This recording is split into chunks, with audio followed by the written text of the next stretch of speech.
ये है दिल्ली दर्पण। नमस्कार, जय हिंद। आप देख रहे हैं दिल्ली दर्पण टीवी। आप सभी का खबरों की खबर इस विशेष एपिसोड में स्वागत है। और जैसा कि हमने आपको पहले बताया था कि हम इस विशेष एपिसोड में आपको दिन भर की मुख्य खबरें बताने का प्रयास करते हैं। साथ ही आपको हिंदी अखबारों में से जो मुख्य खबरें दिल्ली वालों के लिए विशेषकर छपी हैं, वो आपको बताने का प्रयास करते हैं। और दिल्ली सरकार क्या कुछ दिल्ली वालों के लिए कर रही है, क्या कुछ नए बदलाव दिल्ली में आने वाले हैं, किस तरह से हमारा सिस्टम चेंज हो रहा है, इन तमाम चीजों पर प्रकाश डालने का प्रयास करते हैं। इनमें क्राइम की खबरें भी होती हैं, इनमें आप सामाजिक संबंधों की खबरें भी होती हैं, इसमें जो आपके लिए जरूरी महत्वपूर्ण खबरें होनी चाहिए वो भी इसमें होती हैं। तो आप पूरी खबर को अंत तक जरूर देखिएगा और अच्छे लगे तो इसको शेयर करना ना भूलें।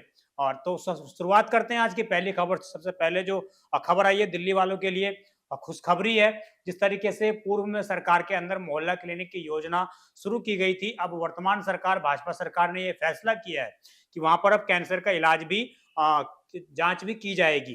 तो इसमें नव भारत में पहले खबर छपी है कि मोहल्ला क्लिनिक में फ्री कैंसर जांच की तैयारी भाजपा सरकार ने कर दी है। और इसके तहत जो है कैंसर की जांच संभव है और जो मुफ्त यहाँ पर कैंसर की जो जांच है वो मुफ्त में यहाँ पर की जाएगी। इसके अलावा जो गर्भवती महिलाएं होती हैं उनको पहले यहाँ से ट्रांसफर कर दिया जाता था, चूंकि यहाँ पर कोई भी उस तरह के डॉक्टर नहीं होते थे, उस तरह के इक्विपमेंट नहीं होते थे। परंतु अब मोहल्ला क्लिनिक में उस तरह के इक्विपमेंट भी लाए जाएंगे और उस तरह के डॉक्टरों को भी बिठाया जाएगा जो विशेषकर गर्भवती महिलाओं को गाइड कर सकें और कैंसर संबंधित बीमारियों का ध्यान रख सकें। तो इन तमाम चीजों को कुछ मोहल्ला क्लिनिकों पर इस तरह की जो कवायद है वो अब शुरू की जाएगी दिल्ली सरकार के माध्यम से। दूसरी खबर पर नजर डालते हैं तो सबसे पहले आपने एक वीडियो बड़ा वायरल होते हुए देखा होगा सोशल मीडिया पर कि 80 लाख की लूट दिल्ली में की गई थी। अब उसको दिल्ली पुलिस ने महज और महज 24 घंटे के अंदर उस मामले का खुलासा कर दिया है। अखबार ने हेडिंग ये दी है नवभारत टाइम्स ने कि इजराइल की एआई टेक्नोलॉजी से 80 लाख की लूट का हुआ पर्दाफाश।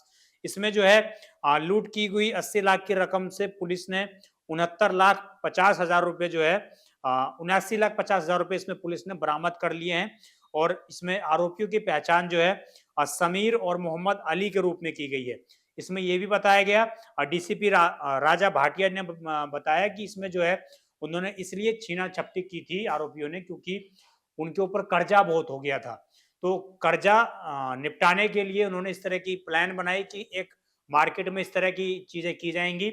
उन्होंने पहले छानबीन की, रेकी की वहां पर। उन्होंने वहां पर देखा कि एक व्यक्ति खाली हाथ जाता है, उसके हाथ में कुछ भी नहीं था और जब वो बाहर निकलता है तो उसके पास एक बैग होता है।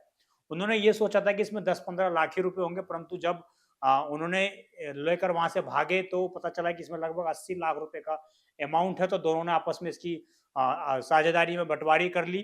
परंतु दिल्ली पुलिस ने इजरायली तकनीक के माध्यम से फेस डिटेक्शन के माध्यम से उनके फेस का जो ब्लर आ रहा था सीसीटीवी में वो सही तरीके से निकाला और उसके बाद उसके फोटो को कैप्चर करने के बाद दिल्ली पुलिस ने 24 घंटे के अंदर आरोपियों को गिरफ्तार कर लिया। तो एक बड़ी जीत दिल्ली पुलिस की कहीं ना कहीं और कानून व्यवस्था के लिए भी एक बड़ी जीत हम इसको कह सकते हैं।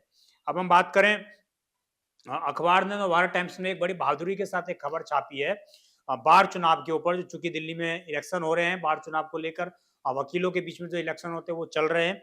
तो डिफेसमेंट का कितना ख्याल रख रहे हैं वकील।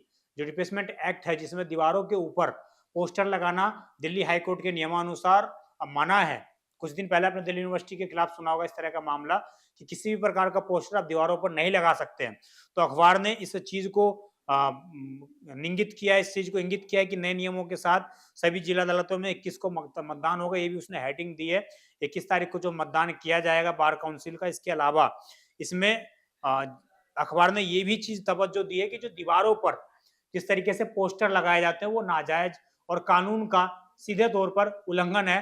तो अखबार ने कहीं ना कहीं इसको भी एक सुर्खी के रूप में शामिल किया है और सीधे तौर पर वकीलों को भी टारगेट किया है कि जो लोग कानून बनाने का हक रखते हैं, जिनके ऊपर कानून को सर्वाधिक फॉलो करने का बेड़ा रहता है, वही कानूनों का उल्लंघन करते हुए यहाँ पर नजर आ रहे हैं।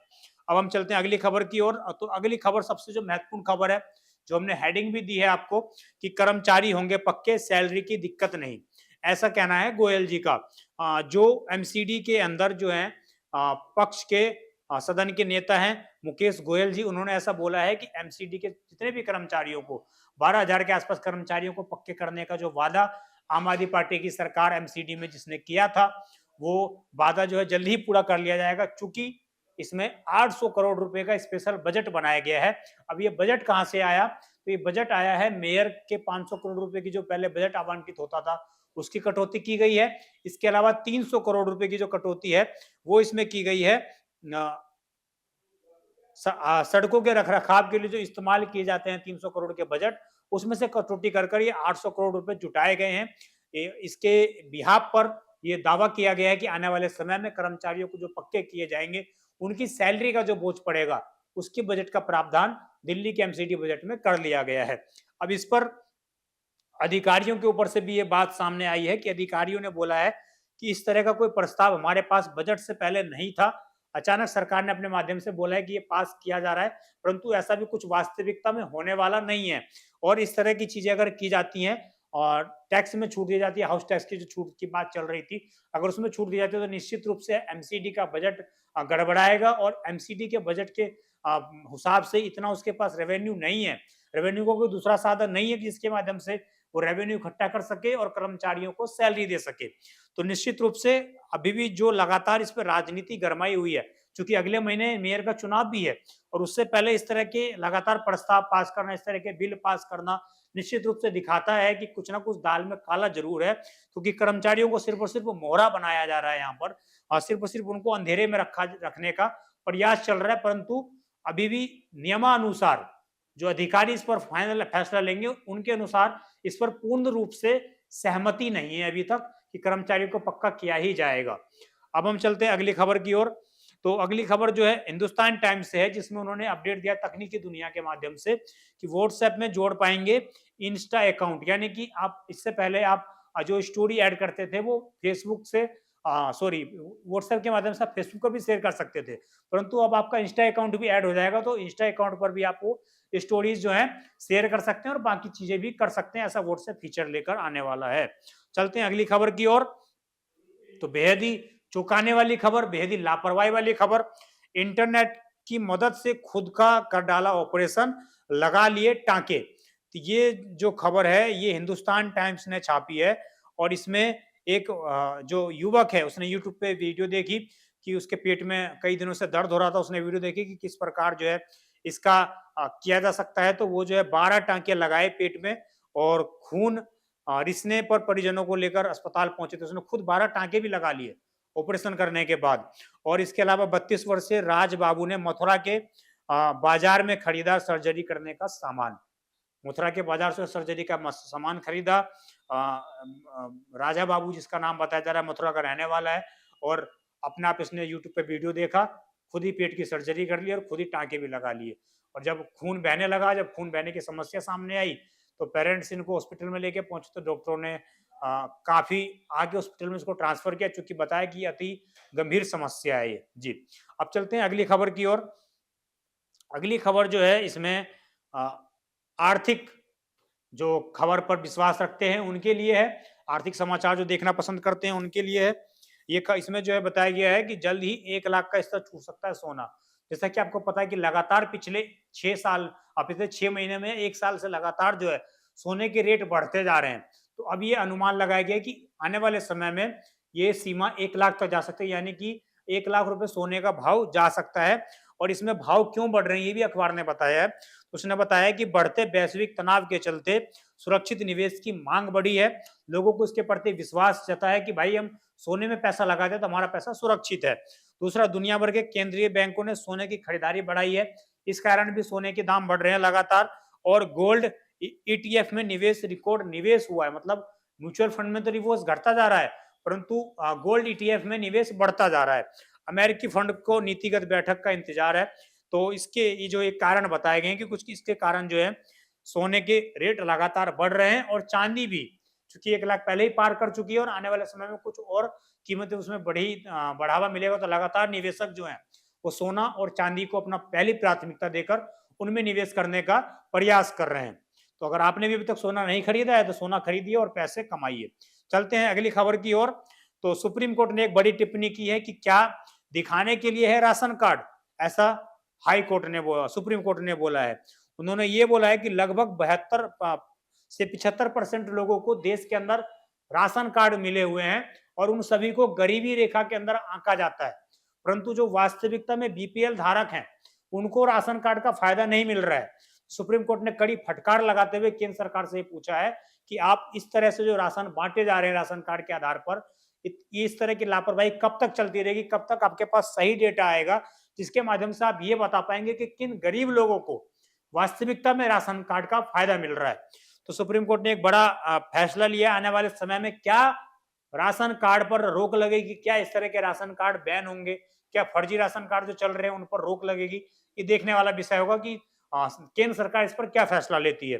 अब हम बात करें अगली खबर की ओर, तो बड़ा ही महत्वपूर्ण खबर जो हम लगातार दिखाते रहते हैं आपको दिल्ली की सड़कों पे से, तो अखबार ने भी ये छापा है कि अतिक्रमण पर कोर्ट ने नाराजगी जताई। किस अतिक्रमण पर? 30 हजारी कोर्ट पर। जो सभी लोग उस रास्ते का इस्तेमाल करते हैं वो लोग अक्सर परेशान रहते हैं कि 30 हजारी कोर्ट के आसपास लाखों की हजारों की संख्या में कार तैनात रहते हैं, कार सड़कों पर खड़ी रहती हैं, रेडी पटरी खड़े रहते हैं। तो उसको लेकर जो न्यायालय ने है उसने अतिक्रमण पर नाराजगी अपनी जताई है और उसमें क्या कहा है ये मैं आपको पूरा पढ़कर बता देता हूँ एक बार। 30 हजारी अदालत परिसर के आसपास सड़क पर अतिक्रमण को लेकर कोर्ट ने कड़ी नाराजगी जाहिर करते हुए दिल्ली नगर निगम, यातायात पुलिस एवं एजेंसियों से जवाब तलब किया है। अदालत ने अतिक्रमण हटाने की मांग को लेकर दाखिल याचिका पर विचार करते हुए यह आदेश दिया है। अतिरिक्त सत्र न्यायाधीश रिंकू जैन की अदालत ने नगर निगम को यह बताने के लिए कहा है कि 30 हजारी के आसपास की सड़कों पर कितने बाजारी लाइसेंस जारी किए गए हैं और अवैध रूप से रेडी पटरी लगाकर अतिक्रमण करने वालों को क्या कार्रवाई की गई है। अदालत ने एक याचिका कर यह आदेश दिया है, एक याचिका पर जो दायर की गई थी और विशेषकर कार पर और विशेषकर रेडी पट्टी जो लोग लगा लेते हैं कोर्ट परिसर के आसपास, जिसके कारण काफी लंबा जाम लगता है, तो उसको लेकर कोर्ट ने कठोर एक तरह से नाराजगी अपनी जताई है और एमसीडी को और तमाम एजेंसियों को, दिल्ली ट्रैफिक पुलिस को नोटिस जारी किया है। चलते हैं अगली खबर की ओर। अगली खबर जो है पूरे ही अखबारों ने, सभी अखबारों ने कवर किया, तो दैनिक भास्कर ने भी और दैनिक जागरण ने भी इसको कवर किया। उसने बोला है कि मान सरकार ने शंभू और वह खनौनी बॉर्डर्स पर चलवाया बुलडोजर, डल्लेवाल और पंधेर सिंह सहित 300 किसान हिरासत में। जिस तरीके से आपने खबर सुनी होगी कि कल जो है पूरे ही देश में जितने भी ये जो दो चल रहे थे प्रदर्शन, लगातार पिछले 13 महीने से यहाँ पर प्रदर्शन चल रहे थे और किसान लगातार सरकार की नीतियों का विरोध कर रहे थे और विशेषकर इस तरह की मांग कर रहे थे कि एमएसपी का कानून लागू किया कर दिया जाए और सभी फसलों पर एमएसपी दिया जाए। तो उसको लेकर ये जो मांग चल रही थी उसको लेकर लगातार प्रदर्शन किए जा रहे थे और कल जो केंद्र सरकार के साथ किसानों की मीटिंग भी हुई थी, उसमें कोई ठोस नतीजा नहीं निकला। जैसे ही वो मीटिंग खत्म हुई उसके बाद ही जो है यहाँ पर इस तरह की कार्रवाई, बुलडोजर की कार्रवाई पंजाब पुलिस ने संध्यात्मक रूप से जो है वहां पर की और सभी जितने भी वहां पर पंडाल बने हुए थे सभी को वहां से उखाड़ फेंका। तो एक बड़ी नाराजगी, एक बड़ा जो है कहीं ना कहीं प्रशासन कार्रवाई, किसानों के ऊपर इस तरह का बुलडोजर चलाया गया कल और सभी मीडिया चैनलों ने, सभी अखबारों ने भी इसको हेडलाइन दिया है। तो दैनिक जागरण ने भी इसको हेडलाइन दी है। अब चलते हैं अगली खबर की ओर। तो सीसीटीवी घोटाले में भी दिल्ली सरकार के पूर्व मंत्री सत्येंद्र जैन के खिलाफ केस दर्ज हो गया। मतलब उनके खिलाफ एसीबी ने जो है आपराधिक शाखा जो है उसने भ्रष्टाचार मुक्त जो शाखा है उसने केस दर्ज करने का फैसला किया है और आने वाले समय में लगभग इसमें यह बताया गया है कि सत्येंद्र जैन पर 7 करोड़ रुपए रिश्वत लेकर 16 करोड़ की पेनल्टी माफ करने का आरोप लगा है इस पूरे एफआईआर में। इसमें यह बोला गया है कि भारत इलेक्ट्रॉनिक लिमिटेड के ऊपर जो 16 करोड़ रुपए का चालान लगाया गया था उसके ऊपर पेनल्टी लगाई गई थी कि उसने समय पर दिल्ली के अंदर जो सीसीटीवी कैमरे लगाने थे 70 की 70 विधानसभा में वो समय पर नहीं कर पाई गवर्नमेंट, इसलिए उसके ऊपर इस तरह का पेनल्टी लगाई गई थी। परंतु ये बात सामने आई है कि सत्येंद्र जैन जो मंत्री थे उस समय लोक कल्याण पीडब्ल्यूडी मंत्री थे वो, तो उन्होंने जो है कुछ सेटलमेंट की जिसके माध्यम से 16 करोड़ के बजट को जो पेनल्टी थी उसको महज 7 करोड़ रुपए में निपटाने का प्रयास किया। तो इसके लिए उनके ऊपर अब एफआईआर दर्ज हो गई। तो दूसरी एफआईआर है जो पहले से उनके ऊपर एक मनी लॉन्ड्रिंग का केस चल रहा है, उसके बाद राष्ट्रपति भवन से आज से आदेश आया कि उनके खिलाफ केस दर्ज किया जाए और फिर एक ये केस दर्ज किया जाए। तो इस पर आम आदमी पार्टी की भी नाराजगी आई है। उसने बोला है कि भाजपा जो है जानबूझकर इस तरह का काम कर रही है, जानबूझकर हमारे नेताओं को फंसाने का प्रयास कर रही है, जैसे कि पहले ही आम आदमी पार्टी बोलती रही है। अब चलते हैं अगली खबर की ओर। तो दिल्ली की ट्रैफिक समस्या को लेकर लगातार हम आपको अपडेट देते रहते हैं। और ट्रैफिक समस्या का जो ये बात चली है, तो दिल्ली ट्रैफिक पुलिस किस तरीके से काम करे, इसको लेकर जो बात चल रही थी उसमें अब ये आया है कि जरूरत से 33% कम है यातायात प्रबंधन लगे कर्मी, यानी कि जितने दिल्ली ट्रैफिक पुलिस जवान होने चाहिए उतने वास्तविकता में दिल्ली में नहीं है। उससे लगभग 33% कम लोग हैं, कम कर्मचारी हैं जो इस तरह का काम कर रहे हैं। और इसी कारण दिल्ली की सड़कों पर दिल्ली ट्रैफिक का लगातार जो समस्या है वो बढ़ती जा रही है। लगातार जो चालान हालांकि कटते हैं परंतु उसका कोई लागू नहीं हो पाता, उस तरह की सख्तावली नहीं हो पाती है। इसका सबसे बड़ा कारण ये है कि वहां पर स्टाफ नहीं है। अखबार ने यह कहा है कि 8,000 यातायात पुलिसकर्मी की दिल्ली में आवश्यकता है, लेकिन वर्तमान में सिर्फ और सिर्फ 4791 ही दिल्ली ट्रैफिक पुलिस में जवान है, दिल्ली ट्रैफिक पुलिस में कर्मचारी हैं। इसमें यह बोला गया है कि इसमें जानकारी भी दी गई है कि किस किस पद के लिए स्वीकृति प्रदान की गई। तो 5533 जो है स्वीकृति पद हैं। इसके अलावा वर्तमान क्षमता जो है 4791 जवानों की है, 5500 को बोला गया कि उनको रखा जाएगा। और स्वीकृत पद की तुलना में कमी 742 है। इन पदों के लिए कमी है। सिपाही सबसे ज्यादा कम है 2072। इसके अलावा सब इंस्पेक्टर 25 और एसपी 2, तो इनकी कमी है। और निश्चित रूप से इसके कारण कहीं ना कहीं दिल्ली के अंदर ट्रैफिक की बड़ी समस्याओं का सामना लोगों को करना पड़ता है, चूंकि स्टाफ दिल्ली ट्रैफिक पुलिस के पास नहीं है। अब चलते हैं अगली खबर की ओर। तो बड़े ही नई सरकार बन चुकी है, नए विधानसभा के अध्यक्ष भी हैं, तो उन्होंने एक नया कुछ लागू किया है जिसमें उन्होंने बताने का प्रयास किया कि अब सर्वश्रेष्ठ विधायकों को दिया जाएगा पुरस्कार। तो दिल्ली विधानसभा में जो विजेंद्र गुप्ता है उन्होंने ऐसा बताया है कि लगभग 40 विधायक ऐसे हैं जो पहली बार दिल्ली विधानसभा में आए हैं, तो उनको पुरस्कार के माध्यम से बढ़ावा देने के लिए कि दिल्ली विधानसभा को एक सर्वश्रेष्ठ विधानसभा पूरे देश के अंदर बनाने के लिए, अपने विधानसभा को बनाने के लिए, आदर्श विधानसभा बनाने के लिए वो काम करें।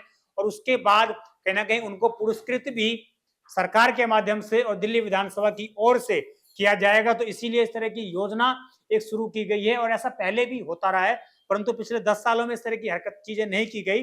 शीला दीक्षित की सरकार में भी इस तरह की चीजें की जाती थी, परंतु वो फिर से भाजपा सरकार में इस तरह की चीजों की शुरुआत की गई कि जो एमएलए सबसे बेस्ट परफॉर्मेंस देंगे अपने क्षेत्र में, उनके अंदर ये भी देखा जाएगा कि वो सदन में जब चर्चा हो रही है तो किस तरह बिहेव कर रहे हैं, वो सदन में कितना अपनी अटेंडेंस दे रहे हैं, वो अपना शिष्टाचार कैसा रखते हैं, लोगों से बात कैसे करते हैं, सदन में मर्यादाओं का कितना ख्याल रखते हैं। इसके अलावा वो अपनी विधानसभा में कितना कुछ काम कर पाते हैं, ये भी विशेष तौर से ध्यान रखा जाएगा। तो इस बिहाफ पर उनको मापा जाएगा और उनको सर्वश्रेष्ठ एमएलए या इसके अलावा द्वितीय या तृतीय के तहत उनको पुरस्कार दिया जाएगा दिल्ली विधानसभा अध्यक्ष के माध्यम से। तो एक अच्छी पहल, अच्छी शुरुआत इसको हम कह सकते हैं।